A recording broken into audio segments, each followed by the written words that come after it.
Mic check, 1 2 1 2. Can we get serious now? One thing that did happen during the 60s was some music of an unusual or experimental nature did get recorded and did get released. Now look at who the executives were in those companies at those times.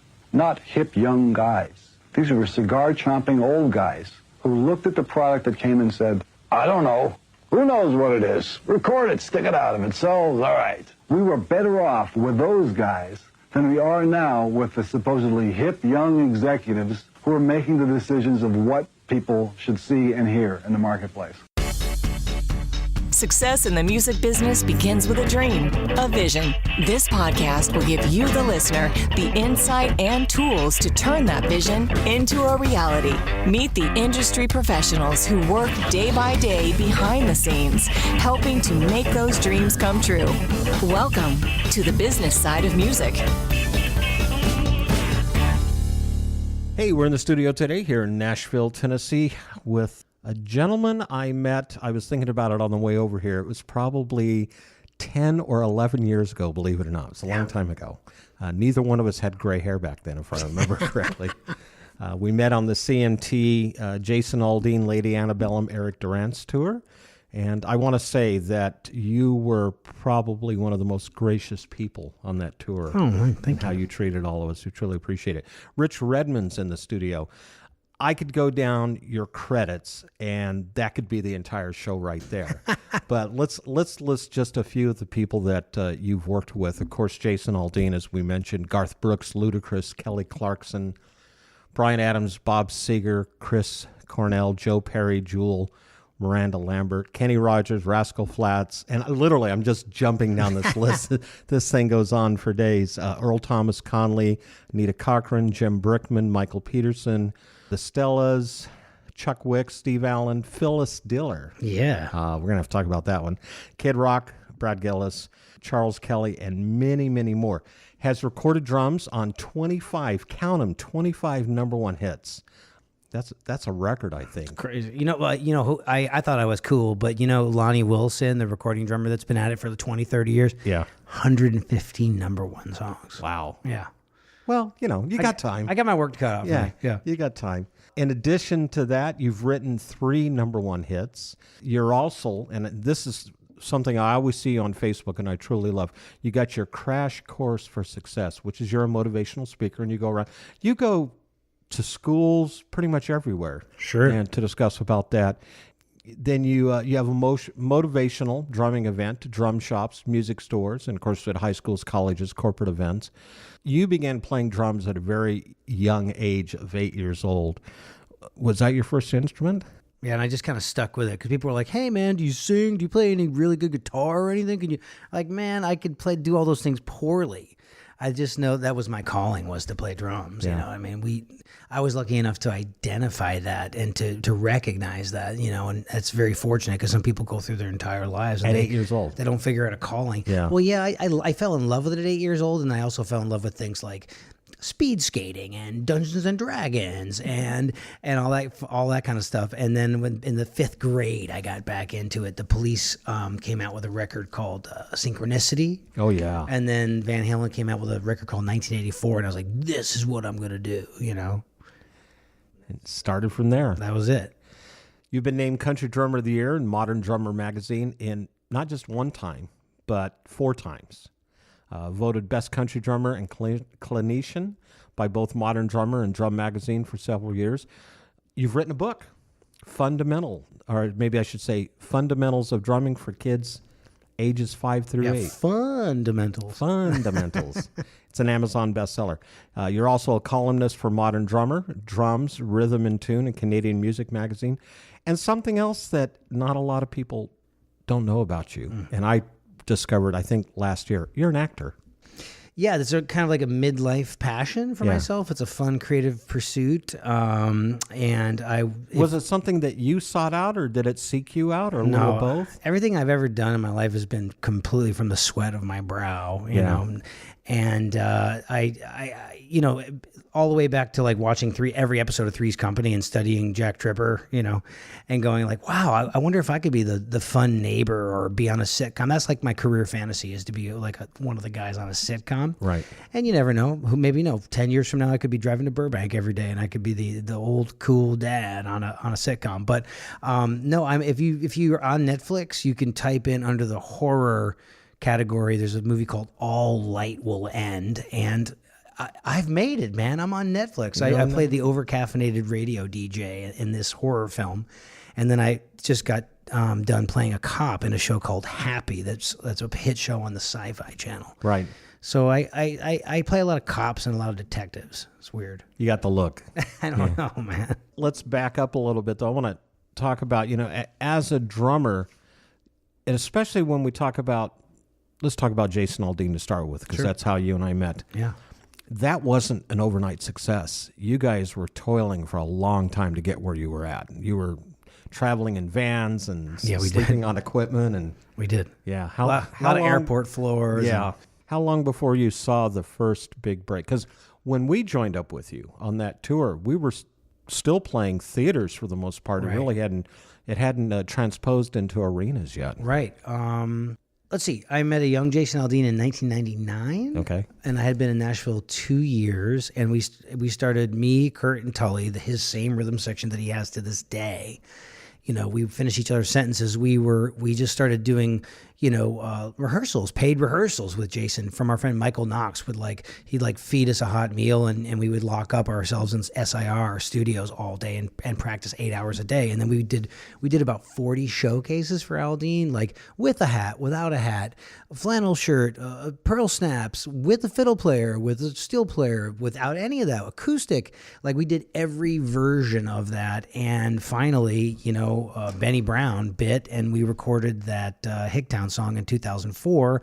Took 8 months to get up to the top of the charts, and it was just playing for 5 drunks and turning those people into 500, and then coming back and turning those people into 5,000, and it was several years before we started doing like half arenas. We would do things with Dierks Bentley and Miranda Lambert where we would take turns headlining. Yeah. And then I think he's truly started headlining after the song She's Country and Big Green Tractor came out. That was around 2009. Yeah, it was about the time we joined up with you. Yeah, and we opened for everyone. 4 tours for the Rascal Flatts. We opened up for Keith. We opened up for Tim. We opened up for like everyone. How many dates are you guys doing now?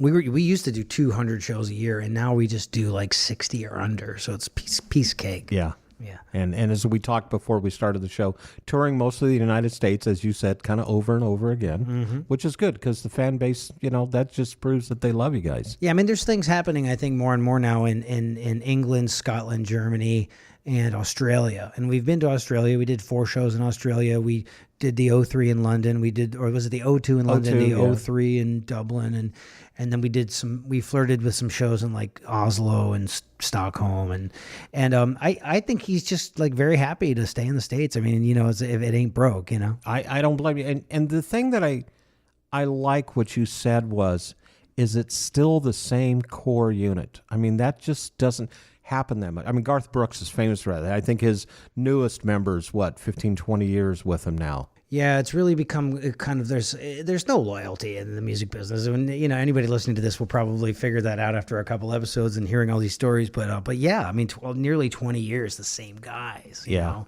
And that's a really cool thing. I guess it's just mutual respect, maybe Aldean thinking, wow, these guys are, we all get along fabulously and we have history and we make each other sound good. I mean, the guy's great at what he does. He's never canceled a show. He's like a great singer. He's never whining about, I can't sing tonight. He just does the show. And there is so much energy on that stage between all of you. First of all, you behind the drum kit. I mean, let's face it, you're an animal. I'm just going to say that. You guys are having fun when you're on stage. Absolutely. And you're interacting with each other, which is, you don't see a lot of times. And it's sincere, right? Yeah, there's some younger acts that they just don't have that bone, of that natural, charisma or whatever it is. And so they bring up a performance coach in. They go like, okay, on this part of the song, you walk up to the edge of the stage and do your root-toot-toot-toot-toot-dee, and then go back here. It's like, no, we never did that. We just went out and played. It's very spontaneous. Played. Yeah. Let's jump back even further now. We mentioned at the very beginning, Phyllis Diller. I mean, that's a legend. How did that come about? And what'd you guys do together? Yeah, I played with a lot of jazz artists and variety entertainers back in the day, because I actually have my master's degree in classical percussion and jazz percussion and music education. Those are my fields of study. And while I was at the University of North Texas, I was playing there in the 1 O'Clock Lab Band, which is like arguably the best collegiate jazz band on the planet. We did actual recordings every year. We toured. And I would go and I would gig in Dallas, Texas, and Dallas has a very healthy music scene. There was everything represented. There was reggae bands. There was original rock. I played in big bands. There was like smooth jazz groups. There was like light fusion groups. I played in a killer top 40 jazz band. I played in all the charismatic churches, Robert Tilton, the guy that spoke in tongues. I was in his band, And so Phyllis Diller was doing like a week stint somewhere, like a one-woman show. And I was playing in a little combo, and I backed her up. And guys like Steve Allen, the original host of The Tonight Show. And then when I was in school, I got to back up like Randy Brecker and Lou Marini from the SNL band. So this was like a past life when I was actually like a jazz musician, and a classical musician. But once you're a jazz musician, you're always a it's jazz kind of there, it's even if I don't play it all the time, I can always throw on a tuxedo and do a variety gig. Like, what I mean? You start with Satin Doll and you work your way into Ipanema, and then the salads come out and play Misty for me. And, you're playing like, Ain't Too Proud to Beg, and then before you know it, you're playing YMCA, and it's great. Becomes a party band. It's good, yeah. We're going to take a break, and when we come back, we're going to really get down to the meat of the subject, which is what you and your partner, Mike Krompass, have started, which is 1225 Entertainment. Yeah. Cool. We're in the studio today. Rich Redmond here, consummate drummer, actor, motivational speaker, author, among many other things. And you're listening to this edition of The Business Side of Music. Hi, this is Tim Ryan, and you're listening to The Business Side of Music. You're listening to The Business Side of Music.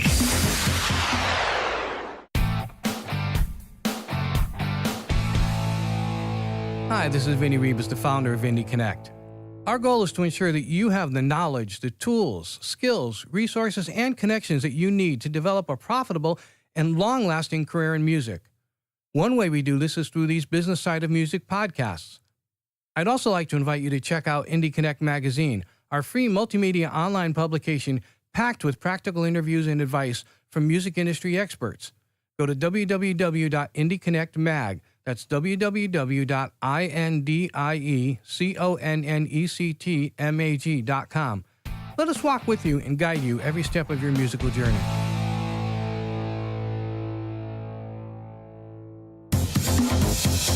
You're listening to The Business Side of Music.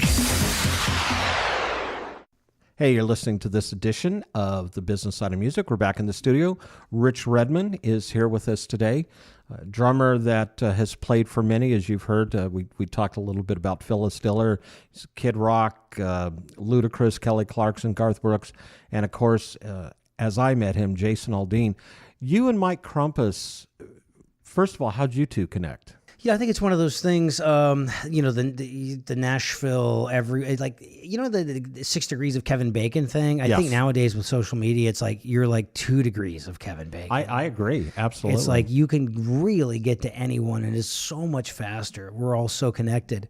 I was writing songs with a young lady who she phoned me up and she said, I'm over with Mike and we're cutting demos on my songs, and you wrote the song with me. Why don't you come over here and play drums on it? And so I went over, and Mike and I just had this we just totally hit it off. Like we're like old soul brothers, brothers from another mother, and we. A couple weeks later, I think we started a company. I mean, I was just totally dug him as a person. Tons of accolades. I mean, the guy, toured with Elton John on guitar. He played guitar with Smash Mouth, Nelly Furtado, and then he has over like 500 TV and film placements. Like the TMZ and Steve Harvey and Ellen. Like he writes and he produces and he plays every instrument. It's sick. Like he's a fantastic drummer. Like, what do you even need me for? He plays everything. But we're just having a blast. I think we've been in business for like a year and a half, and soon after we started the production company, we started a record label, called the 1225 Label Group, and we're developing talent, looking for talent, and we're official. We have an office down in the Houston Station area of Nashville, and kind of just looking to for our 5-year plan. Just excited about the future. having met Mike a few times, and of course, it's kind of the yin and the yang. You're very animated, and he seems to be a little bit quiet and laid back. From what I've spent some time with him, why the idea? I mean, production company I get, but in this climate of the music industry, to start a record label, Yeah. What was the thought process there? Mike's got great ideas about how to monetize things, and I'm kind of like the man about town that's always shaking hands. Right. And so I'm kind of like I'm like A&R. Like I'm out there always finding talent. And now what's really exciting is that from my connections in Hollywood, going to Hollywood all the time and taking acting lessons and doing, auditions and having a good time out there, we're going to be doing straight up film scores, which is going to be really, really exciting. And there's a couple of things that we're doing that we're going to write the score. That's also going to feature music from our modern rock band with Billy Sheen on bass called The Fell. Right. I'm also acting in the film. You know what I mean? So we're just trying to cover it all, be modern day Renaissance guys and have fun and be super creative and change the world and make it an artist friendly label. At the same time, figure out, how we can turn over every stone to monetize the things that we can monetize. A boutique label, which is really, that's what this is. They seem to be, if they can get their foothold in the door, they can be fairly successful. Sure, look at the 30 Tigers and all that stuff. Well, and I go back even further, Curb Records. Sure. When I worked at the label, we were this independent record company that had major distribution, but we signed some artists that at that time nobody knew what they were going to do or how they're. I mean, Leanne Rimes, Tim McGraw, Jody Messina, all hugely successful. But it was basically a one-man show. It was Mike Curb and the staff running it. You've worked with groups, and maybe I should say you've produced some number one hits for groups like Thompson Square. And I remember when that happened, and Parmalee. Is that something? I mean, are you looking for number one hits? Are you looking for longer relationships? Or I think definitely we'd love to produce some more acts that have number one hits. Yeah. The thing is that we're even smarter now, and that was an amazing period of my life. That was a 7-year period with my friends Kurt Allison and Tully Kennedy, and also the addition of David Fanning. We had a 4-man production company, and I said, guys, look if we're ever going to if we want to make $1 million. A piece, we got to make $4 million. Yeah. This is a lot of chefs in the kitchen. Right. But we did make history. We were literally, I believe, one of the first rhythm sections in the history of Nashville to be a production company. We actually produced music from the recording studio floor. And so Mike and I are now a 2-man wrecking crew, and we co-write with the acts, right? So we're making sure that we're co-writing with the acts. And then we have relationships with great songwriters like Clay Mills and Steve Diamond, guys that have had 50 number one songs, Yeah. And so we're getting in the room with those guys so we can tell the artist, look, we're going to get in the room with you, but we're also going to bring these super heavy hitters that are also super nice guys. And then we're going to produce your record soup to nuts in an encouraging, relaxing environment, a home studio. We're not actually like looking at the clock the entire time, which helps us save money. Yeah. But that was a great period of my life obviously I see Kurt and Tully. I'm going to be seeing them 150 days this year. We're going to be out there taking the music to the people. But it was, there were some lessons learned there with the 4 chefs in the kitchen, And so. Well, let's face it. There's been a lot of books written about it, and you can go to school and go to college and get the class time in, but unless it's boots on the ground, you learn. That's when you learn. You learn by making mistakes. Yeah. But no, pretty cool to I never got rich from any of this stuff, but I mean, I've written 3 number one songs in Australia, and I co-produced and played drums on 3 number one songs in the United States. That's pretty cool. Yeah. And so now Mike and I are just kind of building on that. And then, between the, doing the A&R, writing, producing, running the label, and then now we're going to be doing film scores, and then I'll be like, all right, Mike, you handle this for a week, and I'm going to go, shoot this independent film, because that stuff makes me happy. The acting thing makes me happy. It really does. It's something for me. Yeah. And just like the motivational speaking is something for me, it's my name on the marquee, because my entire life has been about, making other people sound good. People ask me all the time, hey, Rich, do you sing? And I'm like, yeah, or in the shower. I said, my job in life is to make singers shine, right? That's what I do. That's my purpose, right? And so doing these other creative things, my second book is coming out, and it's called Crash Course for Success, 5 Ways to Supercharge Your Personal and Professional Life. And finally, there's a book on the subject that I've been hired to speak on for a decade. So it's way overdue. So it's coming out in March. I'm going to self-publish that, and I'll be doing my own VO for the Audible version. And then it'll be a print on demand as well. So like Friday, I'm speaking to 300 dentists for their national sales convention. And it's a dental supply company. And, we could have ordered 300 copies of the book next time. Yeah. Well, but once again, you learn. Yeah. From a record label perspective, 1225 Entertainment, it's you and Mike. Are you looking at, and maybe let me rephrase this question. Distribution isn't what it used to be. Oh, yeah. Well, we got a global distribution deal with Sony Orchard, which is great. So anything we put out will be pushed out to 34 countries, which is sexy. It's very sexy. That is literally global distribution. Global distribution, and then that came through. That came through a friend that was along for the ride with me during the Jason Aldean thing, who really championed me. So, and I told him about Mike and our company. We got together, and we had coffee, and he's like, "Oh, I believe in this." And every success I've had in my life has come from not auditions. It's not resumes. It's come from like human relationships and people championing me. And hopefully it's a karma thing, because, there's times that I don't want to deal with it, but every day I'm asked to like, can you find me a guitar player for this gig? And I'm like, yeah. What are the rehearsals like? What's the pay like? What are the travel conditions like? How many shows? And it's like, I just do this, to help my fellow musician, because I wish somebody had done that for me 23 years ago. Well, and that's something I want to interject here. We've talked about this a lot with people that come on the show. Nashville, fortunately, is notoriously famous for that, helping out other musicians. I wish other markets like LA and New York, and I've said that several times, and it's not anything to bemoan them, but Nashville is famous for musicians helping fellow musicians. There's a community culture, and I think it comes from the idea of co-writing. Everybody's writing a song at 10 a.m. and it's that community spirit. And who knows, maybe it'll be watered down or altered now that everyone's moving here. But I do tell everyone that this is the last place for a music career. I mean, I tell the kids that are coming out of college, I say, yeah, there's 3 major markets, New York, LA, and Nashville. There's also some secondary markets like your Austins, your Chicagos, your Miamis, your Seattles. But I said, like, if you want to play music where hit songs are being written right now, people are all in the recording studio together on the floor at the same time, for the most part, that's not happening. I mean, I talk to engineer friends in Los Angeles, and they're like, I have went to school for recording, and I have never recorded an acoustic drum set. All the sessions are like, hip hop guys that come in with their MPC or their laptop, and it's like, that's it. That's the session. So, here we're still doing it, which is nice. We're going to take another little break, get a word in for one of our sponsors.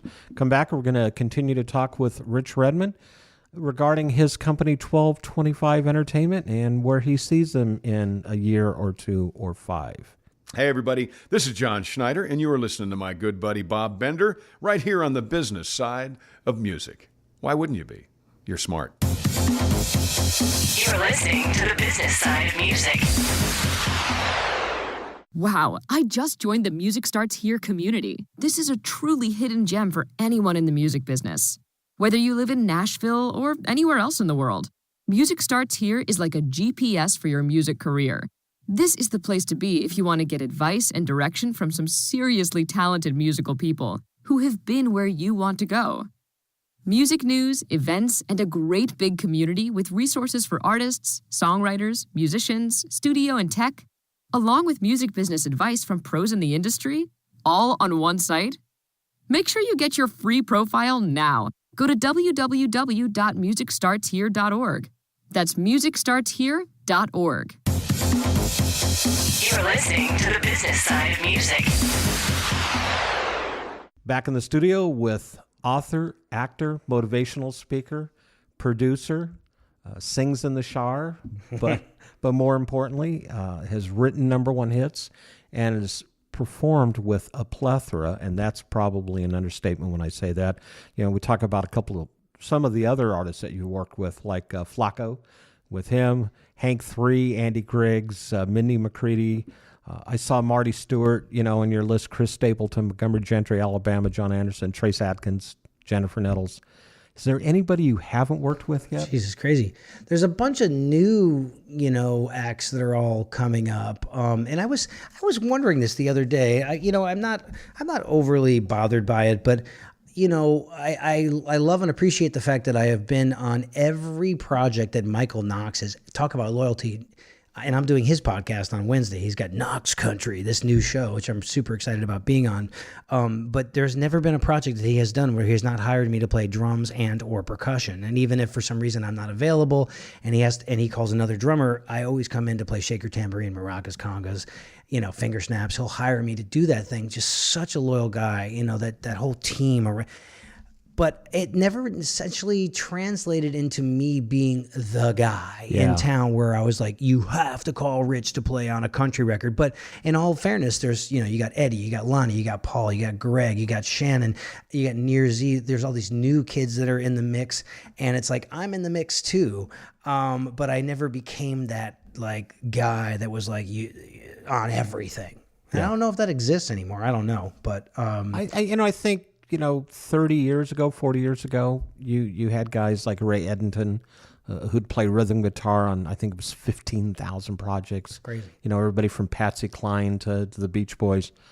I think there's probably a larger pool of very, very talented musicians in this town, but the really good ones still continue to work. Yeah, but just to be invited to the party and in the mix, and we all store our drums together over there at Drum Paradise. It's amazing. But it's the music business is being disrupted, and so like I have just jibbed and jabbed. It's like, even if I was the guy that played on all those recordings, like what is it going to amount to financially at the end of the year? So I'd rather, write, produce, speak, and act and write books and do these other things because I'm spreading my seed, my creative seed in other it's not all in that one basket. Even just my drumming career, I am teaching, I'm recording, and I'm touring. So if one or two of those things go away, I'm still going to be okay playing the drums.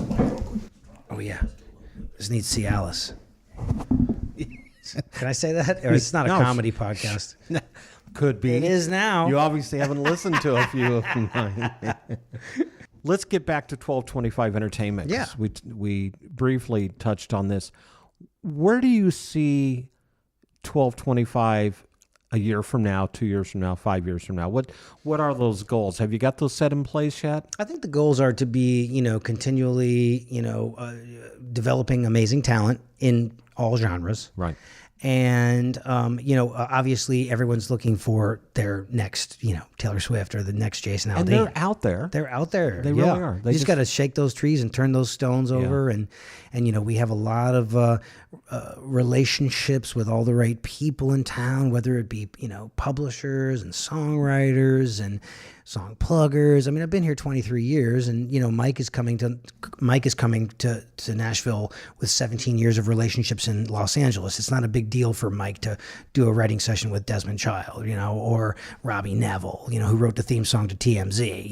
Yeah. These are all people that we can get in the room with, and it's just a very exciting time. And that's so important too, and that's relationships. Sure. And it's having those relationships with people, not burning those bridges, developing those relationships, developing new ones, creating, planting, as you said, those seeds and watching things grow. It's important. I talked to a young man today. He must be 20 or 21 years old, and he's about to graduate from Berkeley. And one of the teachers over there said, call Rich. He'll give you the crash course on what to do in Nashville. And so he's coming to Nashville. He wants to have coffee. And I said, just in case I am not available to have coffee with you, you got 10 minutes? He goes, yeah. I said, here you go. Get a pen and paper. I said, this is the key to success in Nashville. And I just told him everything, where to go to connect with musicians, all the watering holes, all the venues, all the things to do, all the things not to do. Yeah. And I go, did you get it? And he goes, yeah, I still want to get together and have coffee. I was like, man, I can float away on a river of free coffee, man. I mean, it's flattering. But sometimes I just tell people, like, look, I wish somebody had set me aside and said, all right, kid, 10 minutes. This is it. Write it down. And then do exactly that. And I think that's something else, too, that I want to interject here, and that is it's great that these people want to talk with you, but still in the business that we're in, time is money. And, we all have to make a living doing what it is that we're doing. Yeah. Or, at least you have to make a living doing what it is that you're doing. And if we spent all day, every day talking to these people, as you said, you'd be floating in a river of coffee and not getting anything done. So these young, aspiring pieces of talent, as I'm going to say, you're right. They need to do their homework. They need to come to town. They need to know who to see, who to talk to, who to avoid, what to avoid. And do your homework, do your due diligence before you come in here. Yeah, I said be familiar with the music. I mean, if you can. When I moved here, I had already played in kind of like a progressive country band in Dallas, Texas. But the first thing I did was buy everyone's greatest hits, Tammy Wynette, George Jones, Merle Haggard, so I can learn to speak that language. And that allowed me to go and play the Grand Ole Opry and back up Vince Gill and back up Pam Tillis and then also back up this young rebel, Jason Aldean. And so we knew the rules so we could break them. Yeah. And so I think that's really, really important to be able to speak the language of music and understand the culture of the music that's coming out of that city. 1225 Entertainment, you're obviously, I guess, an incubator of sorts. You're developing talent. As you said, you're looking for that next Aldean or that next Taylor Swift. Yeah. And they're out there. What do you want to do with them once you find that talent? With the appropriate funding, we will sign them to our label. They'll have the distribution deal through Sony, and then we're going to put out an amazing product with them and then hold their hands through the process of like, here's the video, here's our PR team, here's our relationships that we have with our booking agent, here's our, it's like we have all those relationships so we can just plug them into everything. Almost becomes a one-stop shop. It's a one-stop of sorts. Yeah. We're finding the talent, we're writing their songs, we're developing their sound, and we also do, work for hire. I mean, we are also a production company that's like, Joe Blow from Texas who writes Red Dirt Country hears about us and he goes, can you guys produce a 10-song record on us? And I'm like, absolutely. And that's like, maybe that guy doesn't have everything he needs to take it to the next level, but we're still going to sweat blood for him and give him a great product that he can sell at all of his shows. Right. Meanwhile, we'll also do some spec things while we're looking for the next big thing. Yeah. Got to keep the lights on. No, absolutely. But we're Mike and I are having a great time, and he gets some amazing drum sounds. So like I'm also doing that whole thing where people from Uruguay and Japan and Canada can send me their songs, and I'll play drums on their recording and send them the files over the zeros and ones of the internet, and I just go over to Mike's, and he's all set up, and we got a bunch of snare drums and percussion and cymbals, and the red light is on, and boom, I send the files off to everybody. It's awesome. It's incredible. Do you think that the boutique label, I mean, the major labels here in Nashville, they've all had success. They've all done really well. Do you think it's time? Do you think it's the boutique record label's turn to have that same success now? I think it's happening. I really do. And I want to be in the game. I tell all my people that want to be successful, I say, look, successful people are fearless. There's a pool full of sharks and blood, and they jump in head first because everything you want is on the other side of that pool. It's on the other side of fear. Yeah. What did Gretzky say? He says, you miss 100% of the shots you don't take. Yeah. You know what I mean? And you only learn by failing a million times. Remember, heard the story of the guy digging for gold, and he stopped, and he was a foot away from the gold, right? So I'm a doer, man. I want to be in the game. I don't want to sit on the bench, And that's something that this is not. We talk about the one-stop shop and all of the services and the opportunities you have to provide to your clients, your talent, your acts, but it's not an overnight thing. It takes a while. No. Just cultivating the relationship, finding and or writing the right songs, developing the sound, and then you have, the video, the press release, the team, the right booking agent, and then that artist has to have the right. They have to have the right work ethic, attitude, right? Along with that it factor. Yeah. And then surrounding themselves with the right band, maybe the true believers that are going to be out there and maybe like do some upfront works for maybe some back end equity, or maybe they just have a feeling like, maybe this is going to happen. I'm going to slug it out with this guy for $75 a night and see what happens. Where it takes me. Yeah. How can people find you? Oh my God, it's a lot of spots. I'm actually a sitting duck on the Googlenator, but richredmond.com, REDMOND, is just kind of like my hub for all things. If you're interested in my speaking, it's crashcourseforsuccess.com. Any drummers listening, I have a 5.5 hour educational product called drumminginthemodernworld.com. It's everything I know about drumming. You pay one fee and you can stream it for life. If you're really bored and you're into my acting, you go to richacts.com, and it's just my name on all the socials. And then if you're interested in 1225 Label Group, we're just 1225 Label Group on the Instagram. And then our rock band with Billy Sheehan is The Fell Music on Instagram. And you could become one of our fans, The Fallen. Rich, thanks for being on the show. This was great. The Business Side of Music is the creation of Tom Sabella and Tracy Snow and is produced by Bob Bender. Producer for the show is Vinny Ribas. The Business Side of Music is recorded at Music Dog Studios in Los Angeles, California and Nashville, Tennessee. Production sound designed by Keith Stark. Voiceover and promo by Lisa Fuson.